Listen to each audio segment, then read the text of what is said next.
멋있게 그리고 즐기면서 행복하게 한번 살아보자 라는 설교는 아닙니다. 단 하나, 죽은 자의 가장 소중한 것은 생명입니다.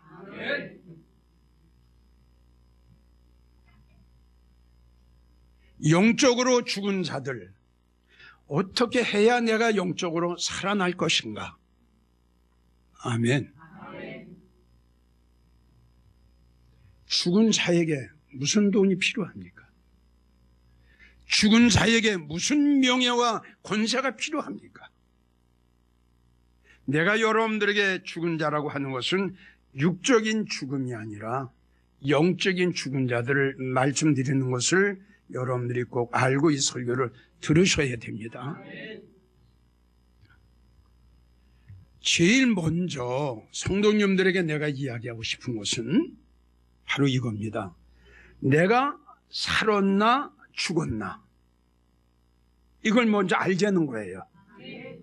내 심령이 살았는가? 내 믿음이, 내 기도와 내 찬양이, 내 회개가, 내 예배가 살았는가? 죽었는가? 이걸 첫째 알아야 됩니다. 이거를 알지 못하면 이 설교를 들을 아무 의미가 없습니다. 다시요. 전국에서 지금 이 시간 방송을 듣고 이 설교를 듣고 계시는 성도님들, 제일 첫째 여러분들에게 말씀을 드리는 거예요. 내 믿음은 지금 살았는가? 내 기도는 지금 살았는가? 내 찬양은 지금 살았는가? 내 심령은 지금 살았는가? 이걸 먼저 확인을 하세요. 두 번째, 왜 죽었을까? 무엇 때문에 죽었을까? 그렇게 뜨거웠던 믿음이 왜 이렇게 떨어졌지?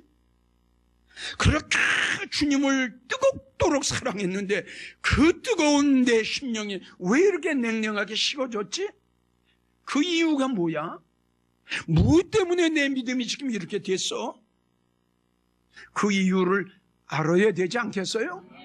그 이유를 알아야 다시 살아나려고 애쓰고, 그 이유를 알아야 살 길을 찾고 그리고 방법을 찾으려고 애쓸 거 아닙니까? 이것이 내가 죽은 자가 살아나느냐, 아주 영원히 내가 내 믿음이 죽느냐, 문제는 여기에 달렸어요. 왜 죽었지? 첫째, 나는 죽었나? 살았나? 죽었으면 왜 죽었지? 무엇 때문에 죽었나? 그 이유를 알아야 살려고 애쓰고 노력하고 살 길을 찾으려고 발버둥 칠 거 아닙니까? 난 죽은 자는 이걸 모른단 말이에요. 그러니까 죽은 자의 특징은 뭐냐 그러면 이 감각이 없어요. 죽은 자 감각이 있어요? 그러니까 감각이 없기 때문에 깨닫질 못해요. 성경에 하나님께서 여러 가지 말씀을 많이 하셨는데 이런 말씀을 하셨어요. 자기의 잘못을 깨닫지 못하는 사람은 멸망하는 짐승과 같다. 백발이 얼룩얼룩 할지라도. 믿어져요? 네. 믿음 생활 오래 했어요. 목사요, 장로요, 권사요. 나이도 많이 먹었어요. 믿음 생활도 수십 년 했어요. 백발이 얼룩얼룩 했는데도 깨닫지 못해요. 아노라 할지라도 많이 배웠어요. 서울대학 나오고요. 미국 가서 좋은 학교 나오고요. 공부 많이 했어요. 그런데 어때? 깨닫지 못해요. 자기 허물을 깨닫지 못해요. 지금 이게 우리 한국교회 실정이에요. 아주 중요한 문제가 하나가 있어요. 죽었으면서도 죽은 줄 모르는 성도는 가능성이 없어요. 어때요? 맞죠? 다시 말하지만 내가 죽었어. 그러면 이걸 알면 어떡하죠? 살려고? 그렇죠. 그러니까 자기가 죽은 것을 전혀 죽은 줄 모르는 성도는 어떠한 설교를 들어도 가능성이 없습니다. 두 번째는 자기가 죽은 것을 아는 성도는, 자기가 죽은 것을 아는 성도는 가능성이 있어요. 잘 이해가 가죠? 그걸 아니까, 아, 나 살아야 돼. 나 다시 첫사랑 회복할 거야. 아멘? 그 전에 맨 처음에 내가 주님을 영접해서 뜨겁게 열렬하게 주님을 사랑하고 그 기도를 했듯이 나 그 첫 믿음 내가 다시 찾을 거야. 이런 분들은 찾아요. 틀림없이 찾아요. 그런데 자기가 죽은 것을 모르는 성도는 다 된 줄 아는데, 죽은 줄 모르는데 뭘 찾겠어요? 여러분들은 아침부터 생활하고 저녁에 들어가서 잘 때 바로 자지 말고, 아, 오늘은 내가 눈 떠서 지금 내가 잠자리에 들었는데 행여 내가 누구한테 마음의 상처를 준 적이 없는가? 하나님의 영광을 가리운 적은 없는가? 교회에 어떤 무익된 일을 한 것은 아닌가? 하나님 앞에 어떻게 영광을 가려운 일을 한 것이 없는가? 이걸 한 번쯤 쭉 생각하면서 여러분들은 그때마다 잘못한 거 있으면 하나님 앞에 털어버리고 회개하고 그러고 넘어가야 돼요. 그래야 이게 믿음 안에 있고 주 안에 있는 성도지. 맞지요? 이걸 모른다면 그야말로 불행한 성도지요. 자, 성도님들, 자, 죽은 자, 믿음이 죽고 심정이 죽고 기도가 죽고 예배가 죽은 성도님들, 아, 나는 죽었어, 이렇게 깨닫고 느낀 성도님들, 이 설교에 귀를 기울이세요. 성도님들 살아나셔야지. 믿음도 다시 확 살아나야 되고, 기도도 살아나야 되고, 찬양도 살아나야지. 아멘이요? 살아나야죠. 살아나야죠. 그러면요, 죽어서는 안 되지요. 살아있어야 주님도 만나게 되고, 살아있어야 우리가 천국 가서도 큰 좋은 천국 가지요. 죽은 자가 어디를 가고 죽은 자가 주님을 영접할 수 있겠어요? 그래서 제일 첫 번째, 죽은 자가 살아날 수 있는 방법은 다른 거 없어요. 다른 거 없어요. 딱 하나예요. 하나님의 생명의 말씀을 잡수세요. 없어요. 죽은 자가 살아나는 방법은 성경 66권에 딱 하나예요. 하나님의 생명의 말씀을 먹어라. 자, 여러분들에게 강조하고 또 강조하고 이 시간도 다시 강조합니다. 주님 말씀하시기를 내 말만 생명이다. 이 세상에 아무리 유명한 철학적인 설교, 문학적인 설교, 예화를 할지라도 그거는 예화로 끝나는 것뿐이지. 할렐루야. 죽었던 내 믿음을, 내 기도를 다시 살릴 수는 없다 이겁니다. 철학적인 설교가, 문학적인 설교가, 부자 되는 설교가, 행복의 설교가 내 믿음을 살릴 수 있겠어요? 아닙니다. 나는 단언코 이야기합니다. 어떤 신학 박사가 어떤 반론을 제기하든 죽은 자가 살아날 수 있는 길은 딱 하나, 하나님의 생명의 말씀을 먹을 때에, 들을 때에 내 심령이 살아나지. 맞지요? 행복의 설교 듣고, 축복의 설교 듣고, 부자 되는 설교 듣고, 그 설교 바꿔지게, 그 성도 바꿔지겠어요? 아멘이에요? 그 성도의 죽은 믿음이 살아나겠어요? 찬양이 살아나겠어요? 그 심령이 살아나겠어요? 행복의 설교를 듣고? 자, 그래서 이 잠언 30장 6절 보세요. 너는 내 말에 더하지 마라. 하나님이 너를 책망하실 것이고 너는 거짓말쟁이가 될까봐 두려워하라. 또 말씀 중에는 이런 말씀이 있어요. 이사야 1장 22절을 보면은 포도주에다가 물 타지 마라. 포도주는 뭐예요? 말씀이죠. 물은 뭐예요? 세상 거란 말이에요. 무슨 뜻인지 알아요? 그러니까 포도주에다 물을 탄 거예요. 맛을 내려고. 그러니까 물을 탔으니 포도주 맛이 납니까? 무슨 뜻인지 알겠느냐고요. 하나님의 말씀은 하나님 말씀대로 증거해야지. 하나님 말씀에다 세상 걸 타니 말씀의 맛이 납니까? 그 열왕기하 2장 19절을 보면 하나님도 이렇게 말씀하셨어요. 터는 아름다운데 물이 좋지 못하다. 아멘. 그래서 터는 아름다운데 물이 좋지 못하므로 그 다음이 중요해요. 토산이 익지 못하고, 아멘. 예, 떨어지나니. 토산이 뭐예요? 성도예요. 물이 즉 말씀이 좋지 못하니 곡식이 익지 못해. 즉 성도가 믿음의 사람이 안 돼. 그리고 떨어진다는 건 세상으로 돌아가. 믿음이 떨어져. 기도가 떨어지고 성령이 소멸되고 은혜 다 쏟아.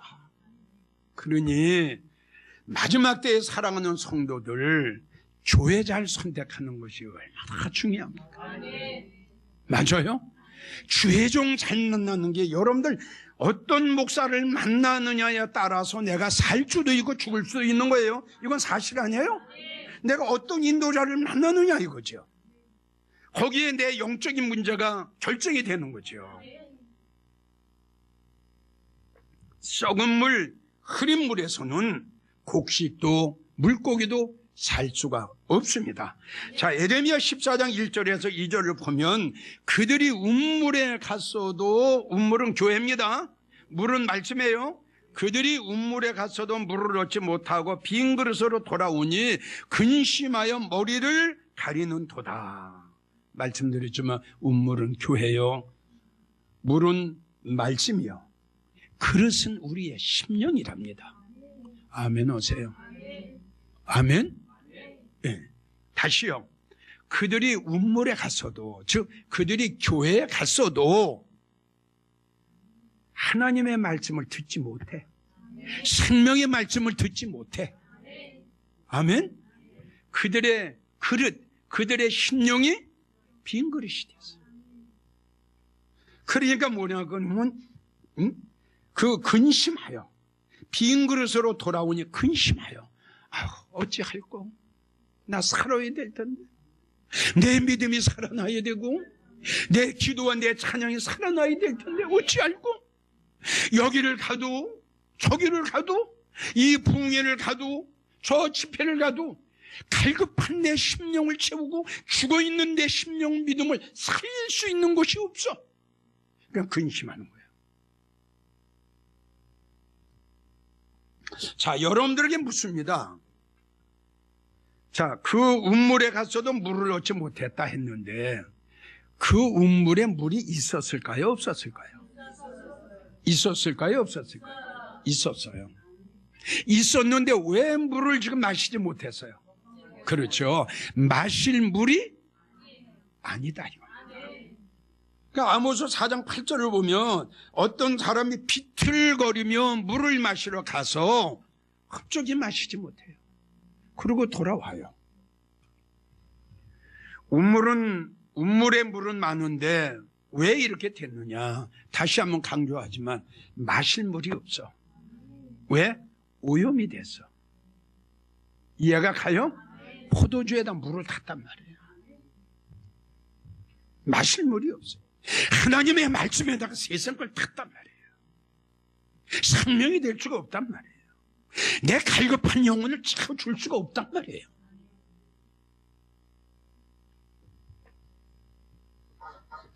이사야 49장 10절을 보면 그들을 이끌되 샘물의 근원으로, 할렐루야, 샘물을 마셔야 되죠. 샘물을. 아멘. 전혀 오염되지 않는 샘물 같은 말씀을 먹어야 내 심령이 딱 살아나지.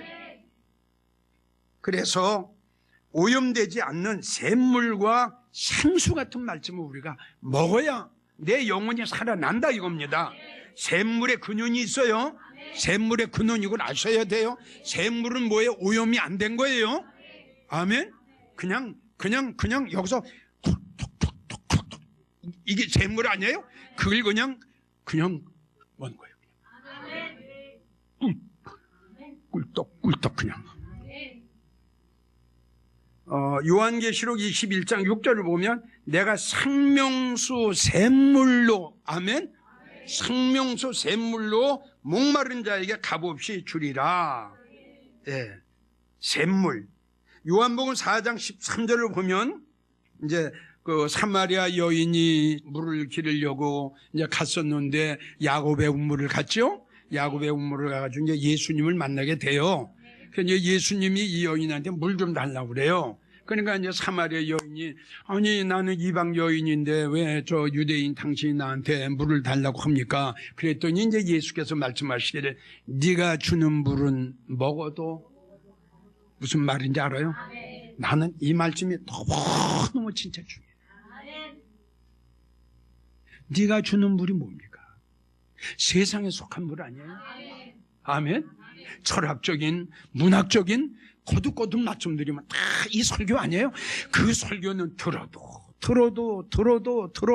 백날 천날 들어도 내 심령이 갈급한 거야. 그런데 예수님 말씀하시기를 야, 이 여인아 내가 주는 물 한번 먹어볼래? 네 뱃속에서 상수가 샘물같이 꽉 하면서 영원히 목마르지 아니하리라. 하나님의 말씀이란 말이야. 하나님 말씀이 내 심령 속에 들어오면 이게 샘물이 되고 상수가 된단 말이에요. 이 말 맞으면 아멘 해봐요. 참 예수님 말씀이 맞지요? 그러니까 포도주에다가 물 탄 거는 먹어도 또 가래. 그런데 하나님의 생명의 샘물 같은 말씀, 생수 같은 말씀을 한번 먹으면 내 속에서 생수가 차고 넘쳐. 이게 영혼이라고 그랬죠. 영혼이. 이게 성도들에게 얼마나 중요한 말씀인 줄 압니까? 다시 말씀드려요. 다시 내 설교에 잘 들으란 말이에요. 나는 죽었나 살았나 이걸 먼저 알자는 거예요. 그럼 죽었으면 왜 죽었느냐? 교회 가서 설교를 듣고 예배당 가서 목사님 설교를 들었는데 왜 기도가 왜 죽었냔 말이에요. 왜 죽었느냐? 딱 이유 딱 하나 안 해요. 하나님의 말씀은 생명이니 생명의 설교만 들었으면 내가 살지요. 왜 죽습니까? 정반대 아니에요? 하나님의 생명의 말씀 듣지 못했다 이겁니다. 이유는 딱 밝혀지는 거 아니에요. 그러니까 내가 말씀드렸죠. 죽은 자들을 살리는 방법을 내가 지금 설교를 하니 이 설교에 귀를 기울이라고 이야기했잖아요. 자, 상수.